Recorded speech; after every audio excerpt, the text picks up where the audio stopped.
ముఖ్యమంత్రి గారు డిమాండ్ చేయాలని నేను కోరుతా ఉన్నాను. కేసీఆర్ గారు కాళేశ్వరం ప్రాజెక్ట్ ఎందుకోసం కట్టిండ్రు? ఈ 200 టీఎంసీల హక్కు మనకు తెలంగాణకు ఉండాలని చెప్పి వారు కట్టిండ్రు. మరి ఇవాళ కేసీఆర్ గారు కాళేశ్వరం కట్టి 4 సంవత్సరాలుగా ప్రతి సంవత్సరం 20 లక్షల ఎకరాలకు నీళ్ళు ఇస్తుంటే మీరు చూసి ఓర్వలేక ఇవాళ కేసీఆర్ గారికి నోటీస్ ఇచ్చిరా? 1 కోటి ఎకరాల మాగాణం తెలంగాణ వేసినందుకు కేసీఆర్ గారికి ఇలా మీరు నోటీసులు ఇచ్చిండ్రా? రైతులకు రైతు బీమా పేరుతోనే ఆదుకున్నందుకు మీరు నోటీసులు ఇచ్చిండ్రా? రైతు బంధు పేరుతో ఆదుకున్నందుకు మీరు నోటీస్ ఇచ్చిండ్రా? కేసీఆర్ కిట్ ఇచ్చినందుకు నోటీస్ ఇచ్చిండ్రా? తెలంగాణ ప్రజలకు మేలు చేసినందుకు నోటీస్ ఇచ్చిరా? ఎందుకోసం నోటీస్ ఇచ్చిండ్రు? అది అసలు కాళేశ్వరం కమిషనా, కాంగ్రెస్ కమిషనా అని ముఖ్యమంత్రి గారు నేను ప్రశ్నిస్తూ ఉన్నాను. ప్రతి తెలంగాణ బిడ్డ కూడా బాధపడతా ఉన్నారు. తెలంగాణ జాతిపిత అయినటువంటి కేసీఆర్ గారి మీద మీరు ఇవాళ నోటీసులు ఇవ్వడం అంటే యావత్తు తెలంగాణకు నోటీసులు ఇచ్చినట్టే అని నేను భావిస్తూ ఉన్నాను. ఎందుకోసం ఈ మాట చెప్తా ఉన్నామంటే ఆ బక్కపల్సటి మనిషి ఒకసారి పిడికిలెత్తి బయలుదేరితేనే ఇవాళ తెలంగాణ రాష్ట్రం వచ్చింది. తెలంగాణ రాష్ట్రం వచ్చింది కాబట్టే మీరు ఇవాళ తెలంగాణ రాష్ట్రానికి ముఖ్యమంత్రిగా ఉన్నారు. అది మర్చిపోయి అటువంటి వ్యక్తికే మీరు ఇవాళ నోటీస్ ఇవ్వడం ఎందుకోసం ఇస్తూ ఉన్నారు? మొత్తం ఈ నోటీస్ ఏంది, ఈ కమిషన్ ఏంది, ఈ కథ ఏంది? తెలంగాణ జాగృతి సైనికులంతా కూడా యావత్ రాష్ట్రానికి జూన్ 4వ తారీఖు నాడు ఒక మహాధర్నా చేస్తాం. మేము ఆ ధర్నాలు అన్నీ కూడా వివరిస్తాం. మీ కుట్ర ఏంది, కాళేశ్వరం ఏంది, ఇవన్నీ కూడా వివరిస్తాం. జూన్ 4వ తారీఖు నాడు ఒక మహాధర్నా చేపట్టబోతా ఉన్నాం ఇందిరా పార్క్ దగ్గర తెలంగాణ జాగృతి తరఫున.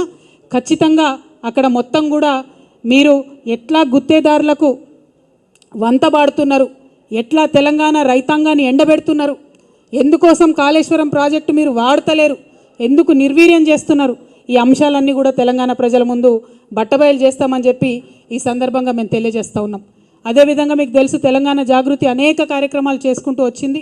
బీసీ బిల్లు కోసం గత సంవత్సరంన్నరగా మేము పోరాటం చేస్తూ ఉన్నాం.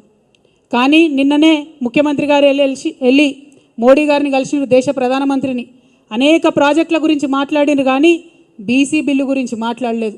ఇవాళ బీసీ బిల్లు ఈ రాష్ట్రంలో పెట్టించగలిగినామంటే 1 కాదు 2 బిల్లులు పెట్టించినామంటే దాంట్లో తెలంగాణ జాగృతి యూపీఎఫ్ పాత్ర ఉందన్న విషయాన్ని తెలంగాణ బీసీ బిడ్డలు ఎప్పుడు కూడా విస్మరించారని చెప్పి సందర్భంగా నేను గుర్తు చేస్తూ, మీరు మర్చిపోవచ్చుగాక కానీ మేము మర్చిపోలేదు. బీజేపీ వాళ్ళకి హెచ్చరిక చేస్తూ ఉన్నాం, మీరు బీసీ బిల్లును డీప్ ఫ్రిడ్జ్లో పెట్టే ప్రయత్నం చేస్తే కొన్ని రోజుల తర్వాత మళ్ళీ జాగృతి కార్యాచరణ తీసుకుంటుంది.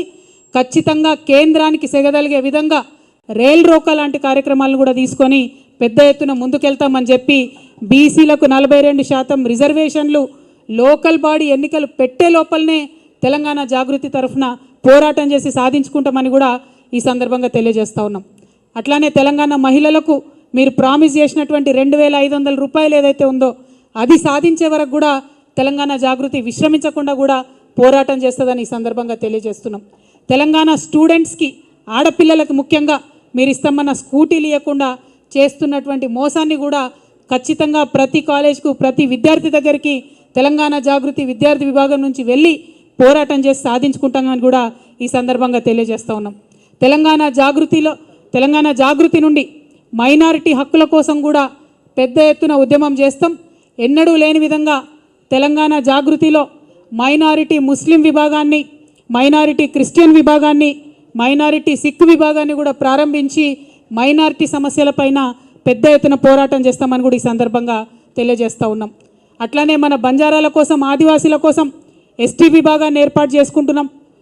మేము గత 13 ఏళ్ల కింద తెలంగాణ జాగృతి నుంచి ఉద్యమించి పోరాటం చేస్తేనే ఇవాళ అసెంబ్లీలో అంబేద్కర్ బొమ్మ అక్కడ నిలబడి ఉన్నది.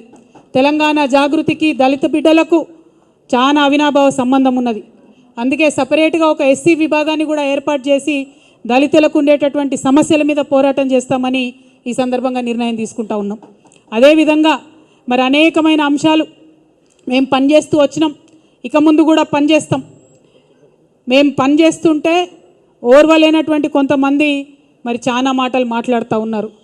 వారందరి ఆశల్ని అడియాశలు చేస్తూ నేను ఇవాళ ఒక ప్రకటన చేస్తూ ఉన్నాను.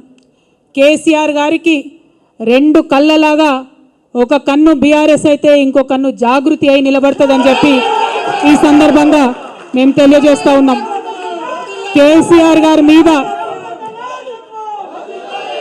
కేసీఆర్ గారి మీద ఈగ వాలితే కూడా ఊరుకోము.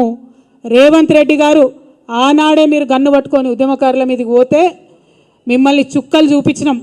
భయపడి తెలంగాణలో తిరగలేక మీరు గన్ను పట్టుకొని ఆనాడు తిరిగిండ్రు. ఇదే బీజేపీ నాయకులు తెలంగాణ రాష్ట్ర సాధనలో వెనక ఉంటే ఆనాడు ఎండల లక్ష్మీనారాయణ లాంటి వాళ్ళు ఒకరో ఇద్దరో ముందుకొచ్చి రాజీనామా చేస్తే ఇదే తెలంగాణ జాగృతి గల్లీ గల్లీ తిరిగి నిజామాబాద్లో తెలంగాణ వాదాన్ని నిలబెట్టుకున్న విషయాన్ని కూడా గుర్తు చేస్తున్నాం. ఇవాళ అంశాలన్నీ మర్చి బీజేపీ వాళ్ళు తెలంగాణ కోసం ఒక్క మాట కూడా మాట్లాడకుండా 8 మంది ఎంపీలను గెలిపించిన నీళ్లు మనవి తరలించకపోతుంటే మాట్లాడకుండా ₹1 నిధులు కూడా కేంద్ర బడ్జెట్ నుంచి మాకు ఇవ్వకుండా మీరు చేస్తూ ఉన్నారు. ఖచ్చితంగా బీజేపీ వాళ్ళు ఒకవేళ బీసీ బిల్లు మీద మీరు ముందడుగేయకపోయినా గోదావరి జలాలలో మన వాటాను కాపాడకపోయినా మళ్ళీ తెలంగాణ జాగృతి పవర్ ఏందో ఖచ్చితంగా చూపిస్తాం అని చెప్పి ఈ సందర్భంగా తెలియజేస్తూ మరి ఇన్ని రోజులు